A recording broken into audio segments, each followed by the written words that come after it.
Hey there, I'm Max. You know, life has a funny way of throwing curveballs at you. One day you're a regular kid with regular parents, and the next, you're living with a group of gymnasts in a circus. Yeah, you heard that right, a circus. But let's start from the beginning. I was just 6 when my parents decided they'd had enough of me. They left me at the grandest circus in town, with nothing but a small bag of clothes and a note that read, "Take care of our boy." I remember standing there, watching as they walked away, not even looking back once. But hey, who needs parents when you've got a whole circus to yourself, right? The circus was a world of its own, filled with colors, laughter, and a sense of wonder that was almost magical. But the real magic began when I met them, the gymnasts. They were like superheroes, flying through the air with such grace and agility that left me in awe. And the best part, they took me in as one of their own. "All right, kid, ever tried doing a handstand?"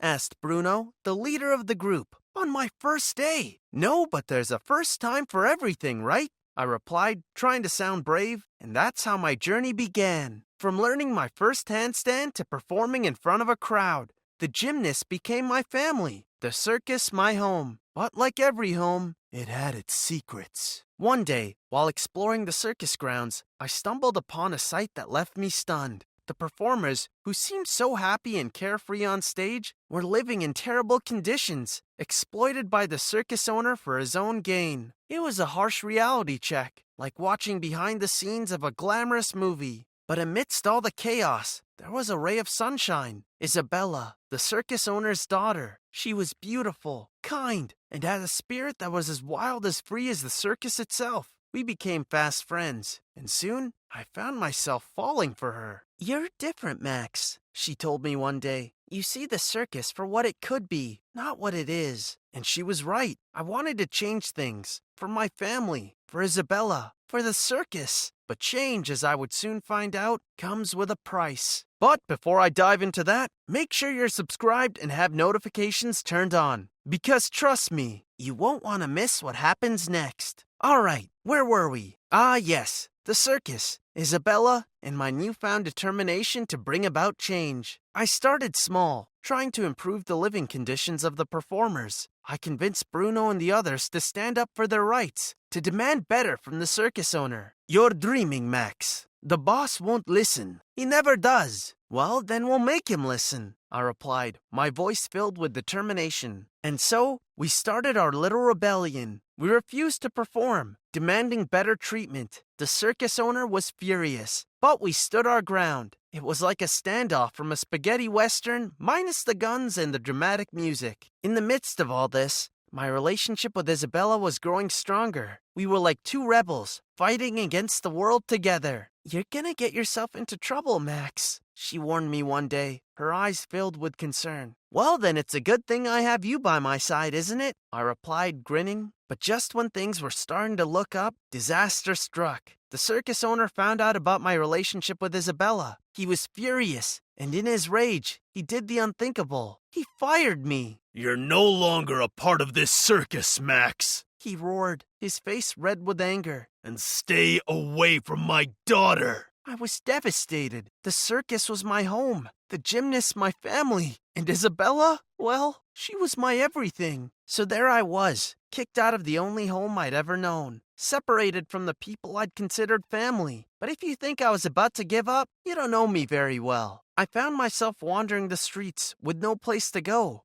Then I stumbled upon a gym. It was old and run down, like it hadn't seen a fresh coat of paint in years. The gym's interior echoed with emptiness, the scent of sweat lingering in the air. The once vibrant mats were faded and worn, the equipment rusted and neglected. But none of that mattered to me. I saw potential where others saw decay, but it had a high bar, and that's all that I needed. I started training, pushing myself harder than ever before. I was determined to get back to the circus, to Isabella. I cleaned the space tirelessly, sweeping away the dust and debris that had accumulated over the years. It was a labor of love, a physical manifestation of my unwavering commitment to reclaiming my place in the world of show business. I spent hours meticulously repairing the worn-out mats and reassembling the broken equipment. piece by piece. Once the gym started to resemble a training space once more, it was my time to make it home. I had nowhere else to go, no warm bed or comforting shelter. So I laid out my sleeping bag on the cold, hard ground. It wasn't glamorous, but it was a reminder of the resilience required to pursue my dreams. In the meantime, I got a job at a local diner to make ends meet. The pay was meager, and the hours were long, but it was better than nothing. "You're a hard worker, Max," the diner owner, a kind old lady named Mabel, said to me one day. "But I can see it in your eyes. You're meant for bigger things."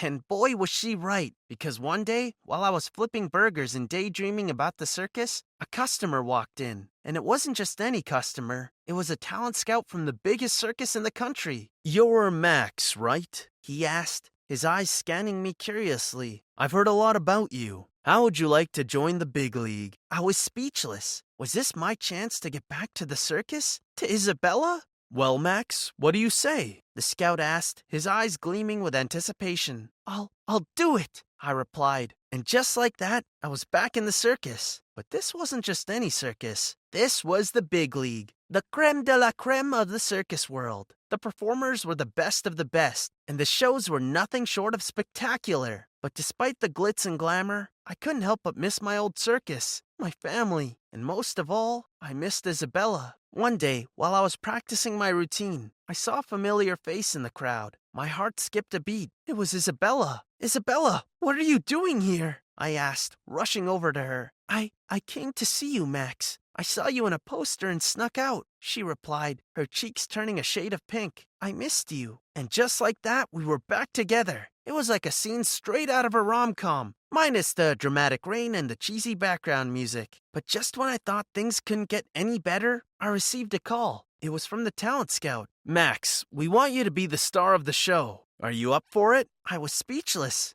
Me? The star of the show? It felt like a dream. One day, while I was practicing my routine, I saw Isabella's father. His face turned into a scowl. "You think you can just steal my daughter and my spotlight?" He spat, his voice filled with venom. "You're nothing but a second-rate performer. You may have won the crowd, but you'll never win my approval," he said, his voice cold. Before I could respond, he stormed off, leaving me standing there, my heart pounding in my chest. I wasn't gonna let him ruin my moment. I had worked too hard, come too far to let him bring me down. On the day of the show, I was a bundle of nerves, but as soon as I stepped into the ring, all my worries faded away. I was in my element, doing what I loved. The crowd was on their feet, clapping and cheering. I felt like I was on top of the world. But just when I thought things couldn't get any better, I saw Isabella in the crowd, her eyes shining with pride. But then disaster struck. Mid-performance, my safety cord snapped. I was falling, the ground rushing up to meet me. But then, out of nowhere, a net appeared, breaking my fall. I looked up to see Isabella and the other gymnasts, their faces pale but determined. After the show, I confronted Isabella's father. "Did you do this?" I demanded, my voice shaking with anger. He just smirked, not denying it, but I wasn't gonna let him get away with it.